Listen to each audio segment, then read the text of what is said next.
Hello and welcome to this next stage of the adventure.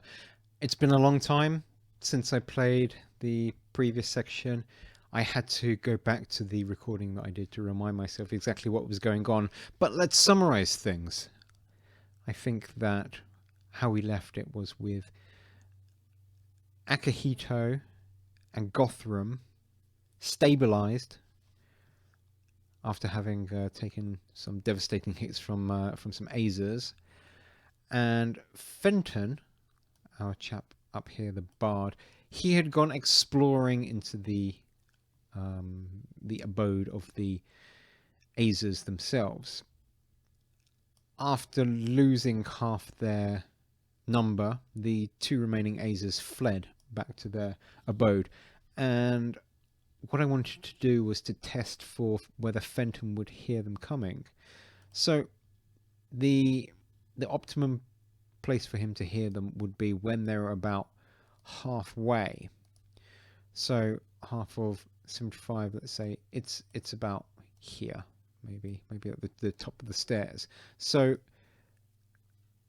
at about 65 feet away, we'd hope that Fenton would be able to hear the Azers coming.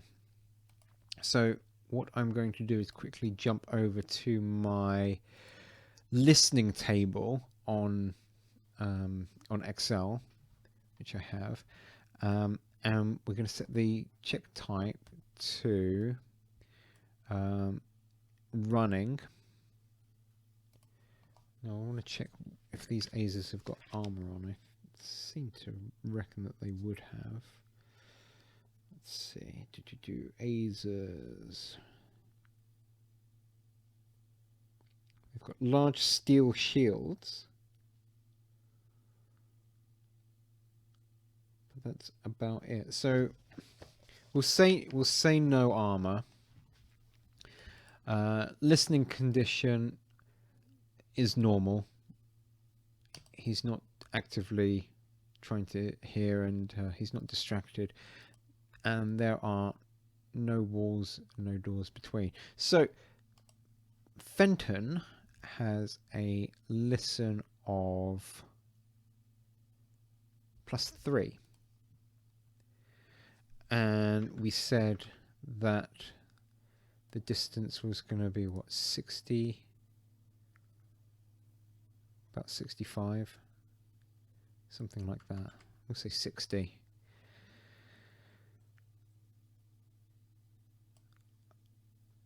We've got the listening skill is 3.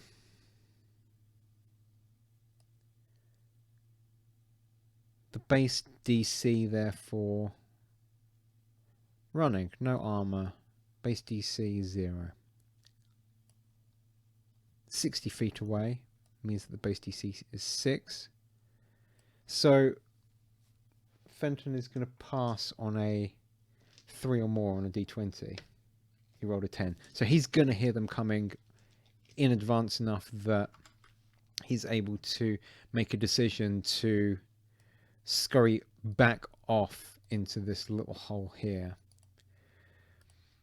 So if we go in our turn order, actually the next one is going to be Rinya, and he's quickly going to make his way sort of over here so that he's got a shot on the staircase if the attackers come back down. What I'm also going to do, I think, is activate some light circles. As annoying as it might be to see, because I now don't have the more advanced version of Roll20, so light is a bit more of a problem, I think, although yeah, it's not even activated. Never mind. So yeah, Rinya's going to go there. He's going to sort of aim his bow ready for if anyone comes back there. Fenton, his movement normally is 20. He must be in darkness But I have... Yeah, okay. In the center of the room is a circular hearth that fills the room with a warm glow. So he should be able to see quite comfortably enough to get over to here. Unfortunately, the numbers are a little bit messed up on here at the moment, so that's a bit of a shame. Right, Mirok. Now, one of the problems that I have is that I can't remember, and I didn't write them down when I listened to the recording again. I can't remember exactly how many spells have been cast in terms of healing. What I'm going to presume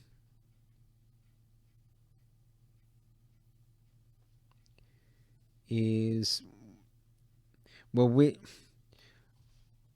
I think the idea here is that the party are going to make a slow retreat out of the caves and regroup a little bit. The Azers are going to come back here to nurse their wounds and plot revenge and be very angry with their enemies here, and everyone is sort of slowly going to leave the place, and they're going to lock the door behind them as well, fearing some kind of reprisal from the Azers. So that's how things are going to go for now. They're going to go and rest back at the inn, try and get a little bit more of their hit points back, and then they will carefully return. Now, what I will need to do is think about how the Azers are going to deal with the expected return. What are they going to do with the bodies? And are any other enemies going to be encountered next time the players return? So, all that and more coming up on this episode. Taking a little step back, because I've read more closely the description of the Azer in the monster manual, it says that they, although unfriendly and taciturn, Azers rarely provoke a fight except to relieve a foe of gems, which they love. If threatened, they fight to the death, but they see the value of taking prisoners themselves. So, based on that, and this idea that the Azers are sort of partly fire elementals and sort of furious, I don't think that it would be correct for them to flee, in fact, which is going to make life a lot more difficult for the characters here, but I think it would be more appropriate. It seems a little strange as well that they have any ranged weapons, so I feel that one of them is going to start making its way forward while the other one covers it with shots, and I suppose that this Azer here is more likely to try and attack our dear friend Rinya, who I quite like. My favourite characters, I suppose, are Rinya, Valdis to some extent, and Gothram. Akihito is just rubbish. Fenton he's a bard, so he's predictable, and Mirok, well, he's a gnome. We don't like gnomes very much, but I don't know, there could be something mysterious about him, something interesting and worthwhile to think about.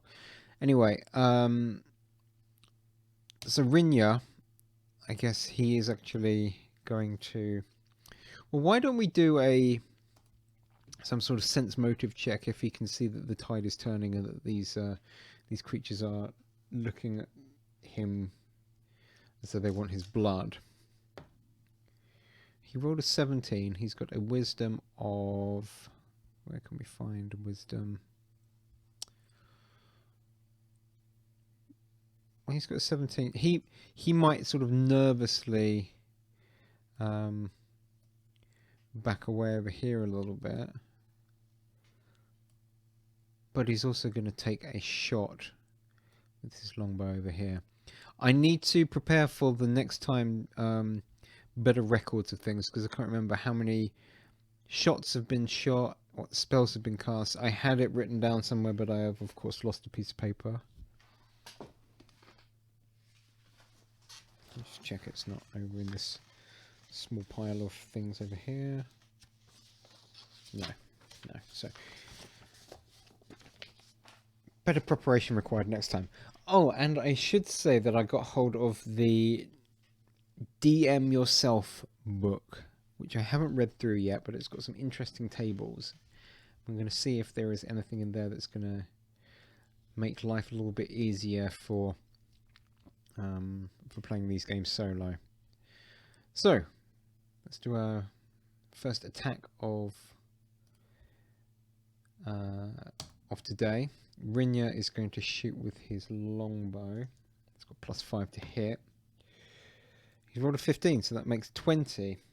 That's good, because these Azers have very high armor class. They're actually armor class of 19. This is a very tricky encounter for the level, and it's not supposed to occur, I think.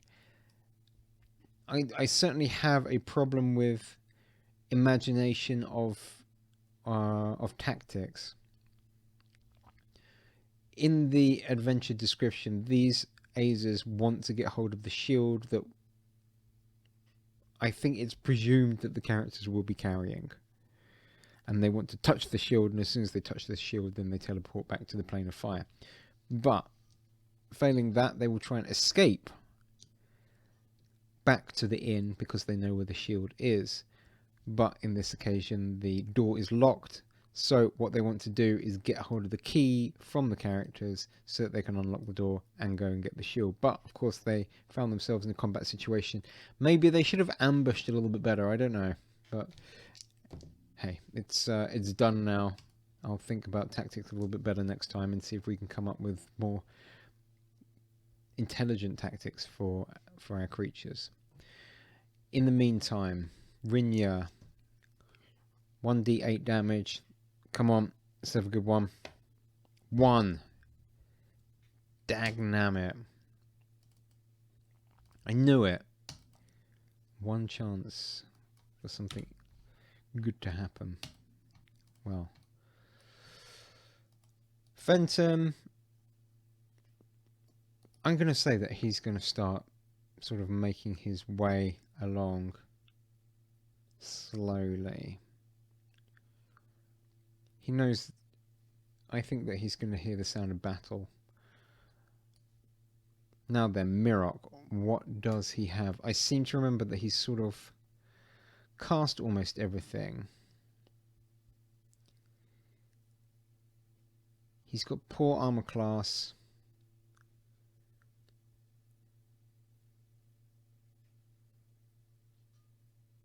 He doesn't get any of the... I can't remember whether he gets speak of burrowing animals, but I think there was some gnome spells that he should be able to cast that he's not able to because his intelligence was too low. I think we don't have any... Well, we've got some cure potions. Why doesn't he use a cure potion?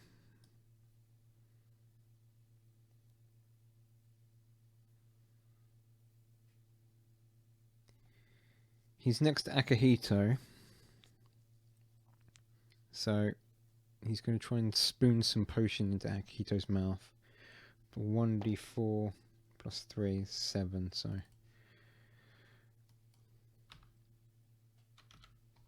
I don't know if it should be plus 3. Let's check, because brew potion requires level 3, I think. Brew potion. Spellcaster level 3rd. And cure light wounds is 1d8 plus 1 per caster level, I think. So it should be 1d8 plus 3. Cure Light Wounds. 1d8 plus 1 point per caster level up to plus 5. So yeah, fine. So he's used a potion there. Valdis, I guess he's going to try and do a shot as well. Masterwork shortbow. He rolls an 18. Very nice. That's going to be a hit. 1d6 damage. That's a 3.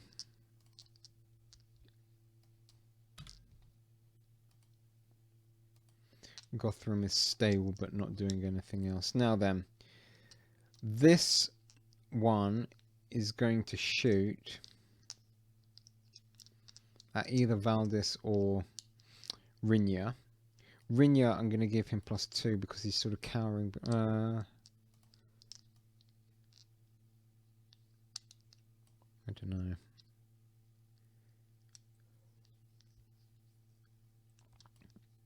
Well, I mean, he would be able to even reposition a little bit to get a better shot. So let's roll to see. 1, 2, 3 will be Rinja. 3. So he's gonna. This Azer is going to take a shot at Rinja. The attack is +3 with a short bow. So he gets 17 in total. Rinja is at 14, but he should have mage armor on, which gives him +4. So it's 18, so it's a miss from the Azer. And then this one, he is going to drop his bow, and he's going to do a sort of a... He's going to do a charge.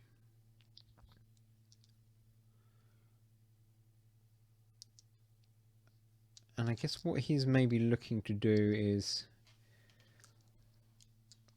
Oh, he's not going to be able to charge exactly. What is the movement on these guys? 30 feet. So he could drop his bow, draw his warhammer as he's going forward. So he's going to do that, and then we're rolling to see who's... Well, I think he's going to be attacking Valdis. He gets +3 on his attack, but he rolls only a 3. Akihito does nothing. Rinja. Well, he's going to take a step backwards, so he's going to try and shoot again. Or is he going to do something else? What else do we have? Burning Hand's useless. Charm Person. I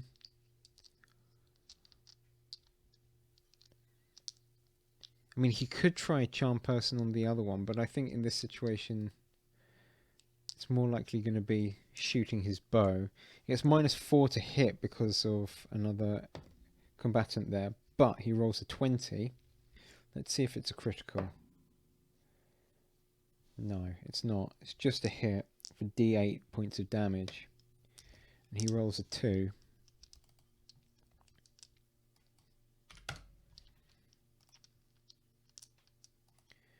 Fenton is going to keep sort of making his way slowly along. Slowly and carefully. Mirok at this point, I suppose, is in the position to sort of get around the back or side or something and try and attack with his light mace. He rolls a 15. He gets +2, and then another +2 for flanking, which is going to be suitable for a hit, dealing 1d6 damage. He rolls a 2.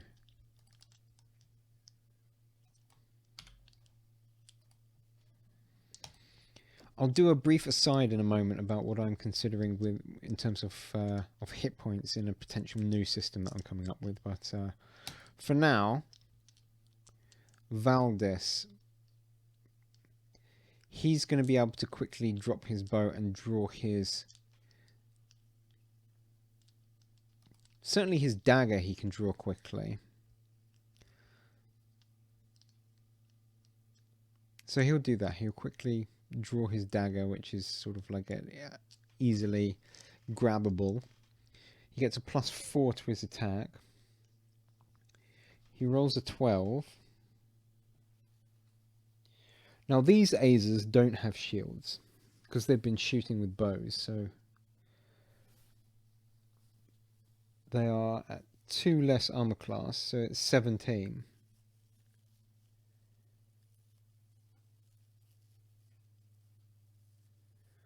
Now the only question is, because I've gotten 16 on this roll, basically. Did we have Bless? I don't think so. We'll say it's a miss. Gotham's not doing anything. Right, these Azers. This one is now going to try and shoot at Mirok. It's going to hit for 6 points of damage. 5. So Mirok is going to feel that. And this one is going to try and attack Valdis again. Again rolling a 3. I'm missing. Akihito we're missing. Rinya. I think he's going to draw his sword now. And think about aiding out in that way. Fenton now is able to get to here. He's going to be able to see his enemy.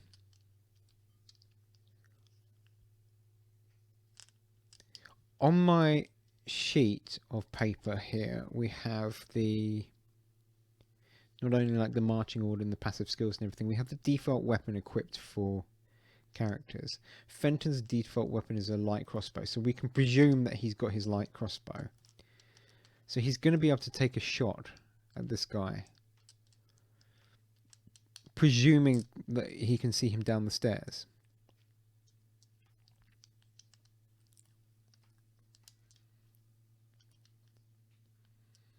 Stairs are 20 feet long. Let's do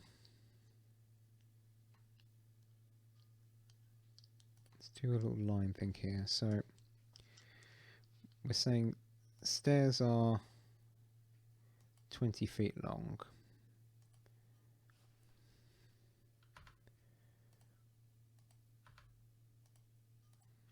Something like that. These are indicating 5 feet.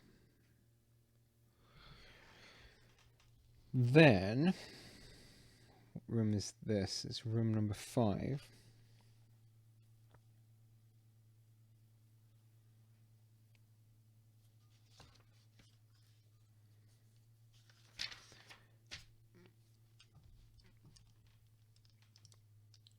One, 2, 3, 4, 5, 6, 7. Oops.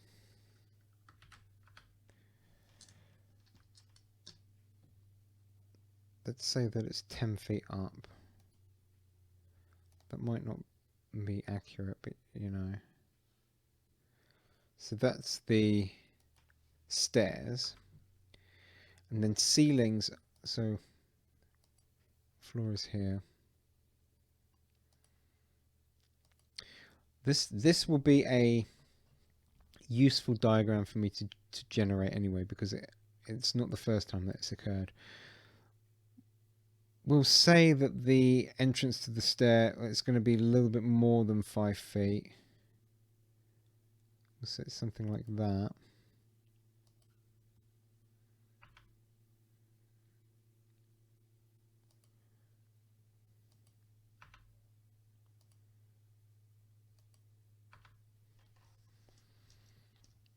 So probably in some likelihood he's not going to be able to see him, I reckon.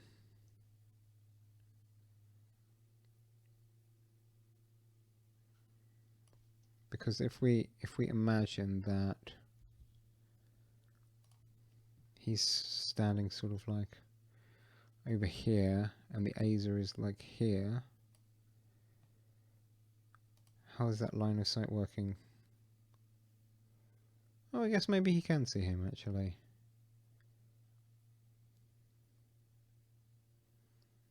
Yeah, let's say he can. But yeah, I'd like to draw a decent diagram of that. Fine, we'll say that he can see him then. He's going to be attacking against his flat-footed arm class without a shield. He rolls an 11. He gets +3 for 14. Normally the Aza's armor class is 19. That goes down to 18 if he loses his dexterity bonus, and down to 16 without a shield. And what did I say? Only 14. So he misses. Mirok is again trying to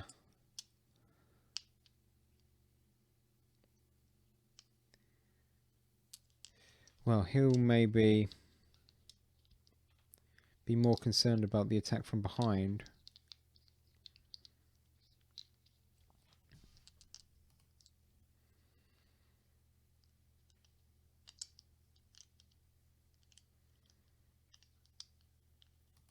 I really can't remember what spells I've cast, so I'm going to presume, I think that he used up a bunch of spells for healing purposes, for spontaneous casting.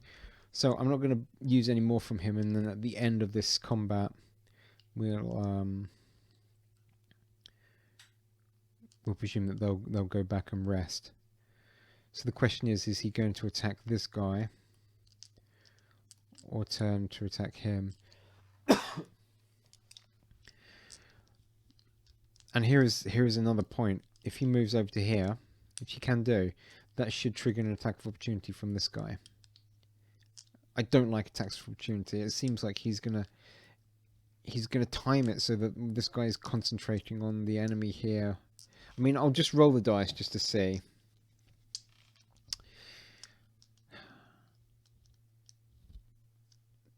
Yeah, it would be a hit. I mean, we're sticking with the rules at the moment, so he does him 5 points of damage anyway, as he sort of like tries to move over here. So he's only going to sort of actually end up there and then consider healing himself or something. Valdis, well, he's going to try and attack with his dagger again against this this guy, but he misses. Gotham's still out of action, and now it's the Azers. So this one now, faced with this gnome who's looking somewhat wounded, does he notice the arrow that comes flying by him from above? No, he doesn't. So he's actually going to try and finish off Mirok. He rolls a 10. He gets +3 to hit. Mirok's armor class is 14, so the arrow goes wide. But he's going to sort of make his way over here to try and help out somehow. This one is going to try and attack Valdis. He rolls a 2 though, so that's another miss. And Rinyan now has his sword out, so he's actually going to step forward up the stairs to try and strike.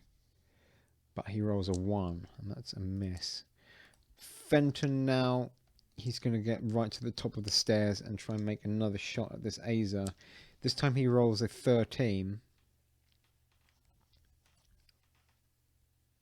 It's going to be 16 in total. We're still saying that this guy's flat-footed because he's unaware of the attack. Therefore, 1d8. I think that's... No, it's not incorrect. Because in these rules, a light crossbow held by a... No, light crossbow is... Yeah, light crossbow is 1d8. A human light crossbow is 1d8. The fact that the halfling has it means that for him it sort of is the size of a heavy crossbow. But yes, it's still 1d8 damage. He gets a 7.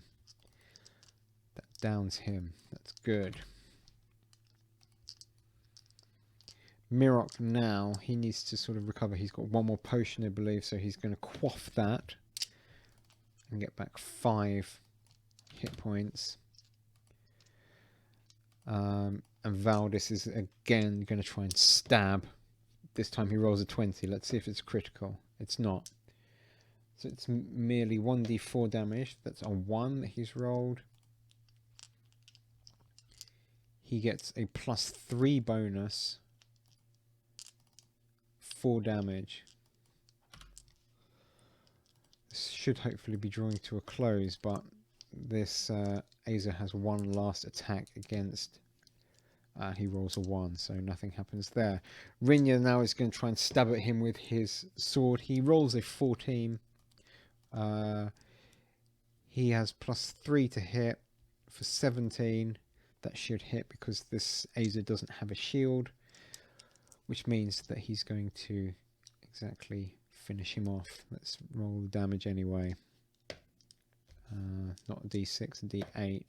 5 + 2 is 7.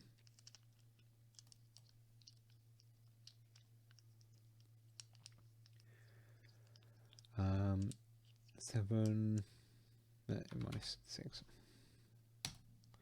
Right, surprisingly, none of our guys died. They should have done, really.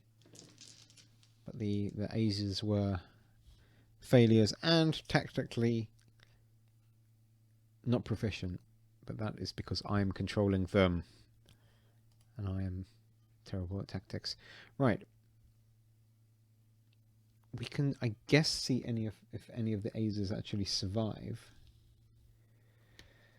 for further questioning. So this one is on -6. We're recovering on 0, 0. So -7, -8, -9. He is dead.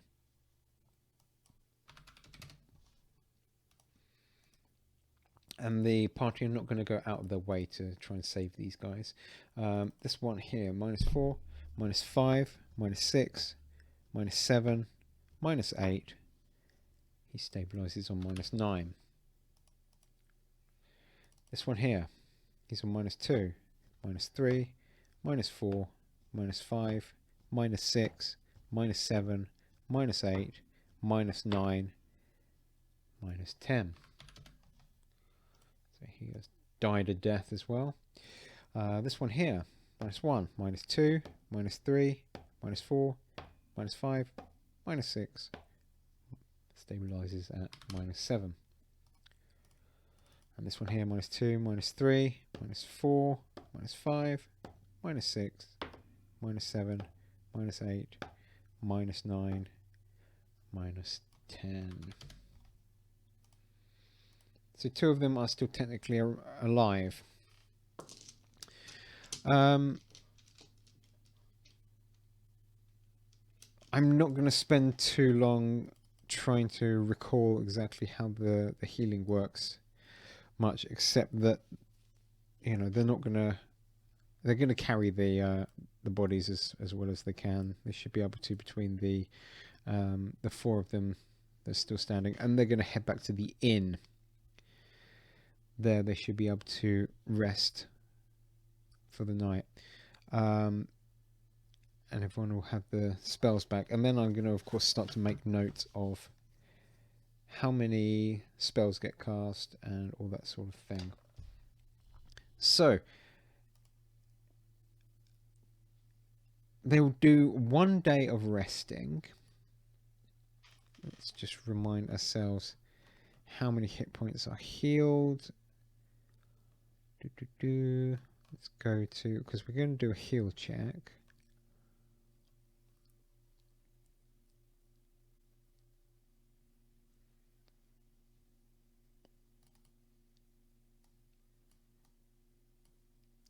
So first aid is DC 15. So that's for saving a dying character.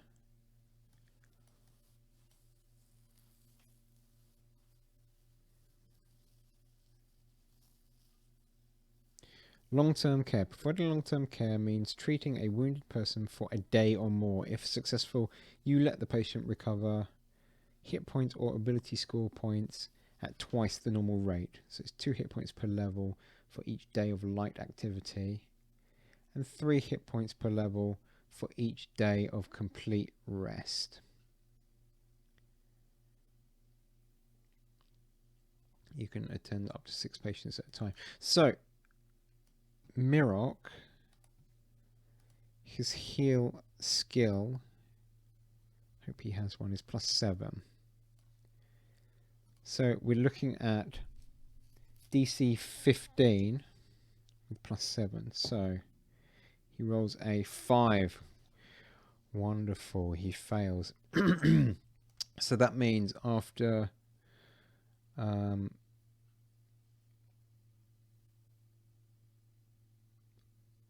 after a day of resting, the characters will get back. What full day's rest is, I presume 2 hit points per level. Now yet again, I'm gonna fail to remember these very basic things. Let's try and find hit points.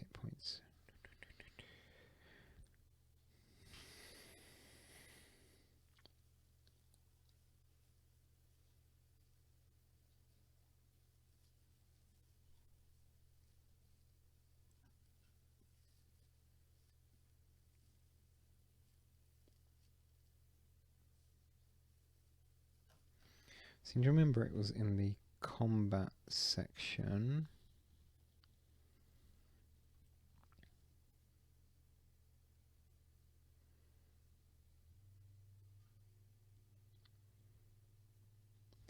I need to write down a summary of the rules a little bit better, I think.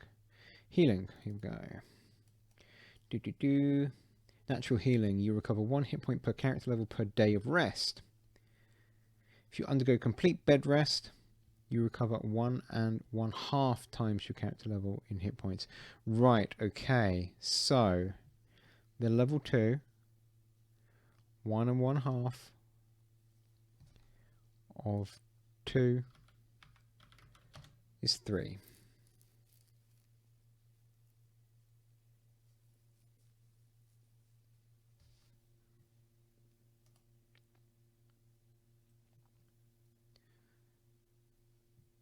So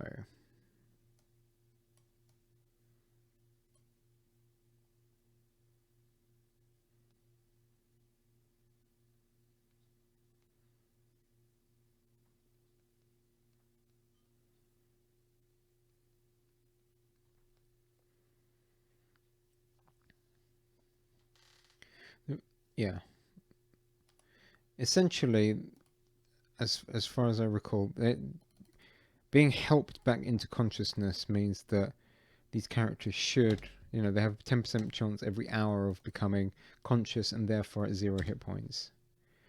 Because, as we see in the rules, yeah, he has a 10% chance of becoming conscious, at which point he is disabled, as if he had 0 hit points. Oh, I had this this debate with myself last time, as if he had 0 hit points and he has 0 hit points, or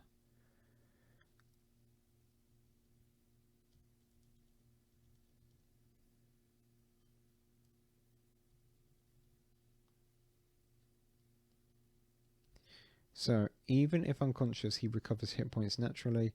He's back to normal when his hit points rise to 1 or higher. Yes, okay. So they get to 0 hit points, then they have a full day of bed rest.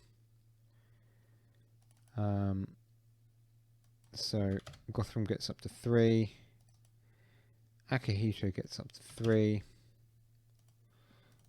Rinya gets up to 5, but because he tried to do a heal check, which he failed, Mirok is only getting 2 hit points. At the end of that day, Mirok is going to then cast his spells as heals. So he's got 1, 2, 3, 4 Cure Minor Wounds, so that's 4 hit points that he can spread around. Plus he's got 1, 2, 3, because I don't think that you can use your domain spell as a healing spell. So he's got 3 heals. So he's going to do 1 heal on Akihito. He rolls a 1. Wonderful. So that's 3 hit points.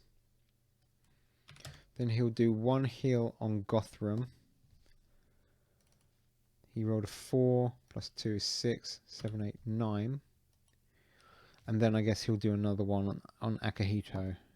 This time he rolls a 6. That makes 8, so that's 14. Then I suppose he'll do 2. No, he'll give 1 point here. Sorry, how many is it? He's got 1, 2, 3, 4. And 3 points here. And then they'll rest again that night.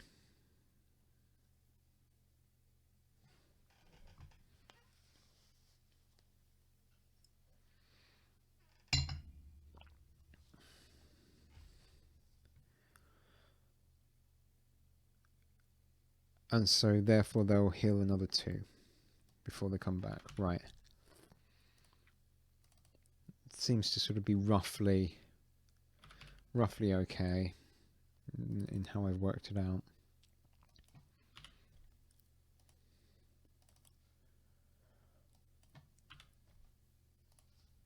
And then the characters are going to come back and explore the rest of this. And while they are doing that, I guess we are going to see whether these Azers actually recover consciousness at all and will pose any further threat. So, recovering without help. A severely wounded character left alone usually dies. He has a small chance, however, of recovering on his own. Even if he seems as though he's pulling through, he can still finally succumb to his wounds hours or days after originally taking damage. A character who stabilizes on his own, which they have done, and who has no one to tend for him, still loses hit points, just at a slower rate. He has a 10% chance each hour of becoming conscious. Each time he misses his hourly roll to become conscious, he loses 1 hit point. Right, so 10% chance of becoming conscious.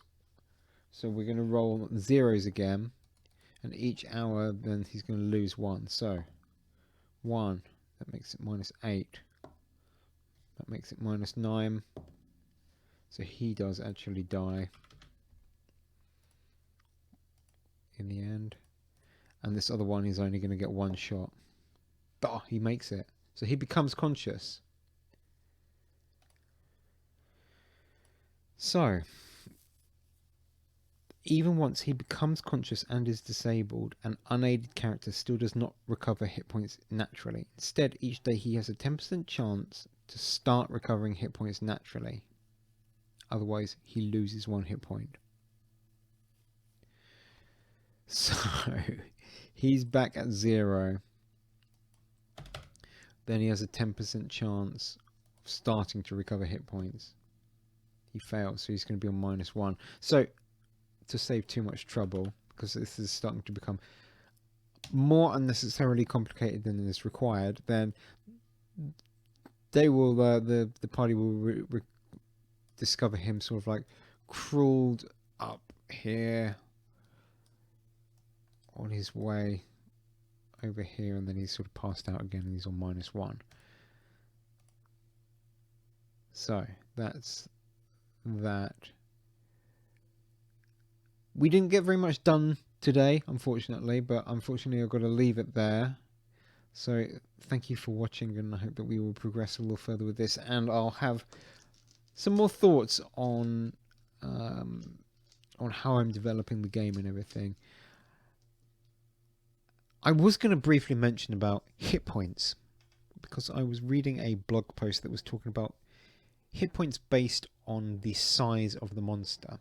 And that has intrigued me somewhat, because I've forever not particularly liked the disparity between hit points and the sort of realism side of it. So it's something I'm going to be exploring a little bit, And I'd like to know how much, let's say we use this E6 system where characters only go up to level 6, how much change needs to happen to all of the numbers in order to make it so that hit points don't really change very much. You know, a first level peasant is going to have just about as many hit points. Let's say a peasant, you know, a normal human has got 4 hit points, and an adventurer who's level 2 or 3 or something has, I don't know, 8 hit points or something like that. What's that going to do to the numbers in the game? Is it going to basically mean that the game needs to be completely rewritten? I'm going to explore this idea, but not yet. If you have any thoughts on it, let me know. Otherwise, thank you for watching, and I'll see you next time.